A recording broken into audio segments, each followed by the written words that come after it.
Magandang umaga! Kumusta po? Narito po ulit ang update natin para sa lagay ng ating panahon. Ngayong umaga po ng April 23, 2026. Sa ngayon po ay walang anumang banta ng sama ng panahon sa loob at labas ng ating area of responsibility. Easterlies pa rin ay yung mainit na hangin na mula sa Pacific Ocean ang umiihip po ngayon dito sa ating bansa. At sa ating wind map forecast, wala naman pong bagyo na nakikita na tatawid sa ating kalupaan for the next 2 weeks, pero posibleng next week ay may mabuo na sama ng panahon sa silangan ng ating bansa. Kaya po ninyong nakikita at ang development niya ng ating babantayan kung matutuloy o hindi, at posibleng sa huling linggo ng buwan na ito ay mas aktibo ang karagatan na bumuo ng mga sama ng panahon hanggang sa unang linggo po ng Mayo.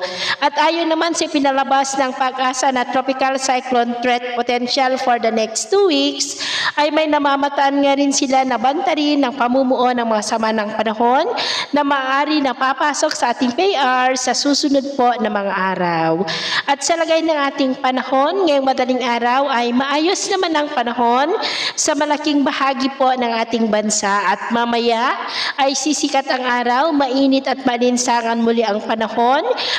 At mamayang hapon po, mainit at malinsangan pa rin na panahon ang asahan sa malaking bahagi ng bansa. Pero may chance sa muli ng cloudy skies with isolated rains sa ilang bahagi po ng Cordillera at Mindanao dulot ng mga localized thunderstorm.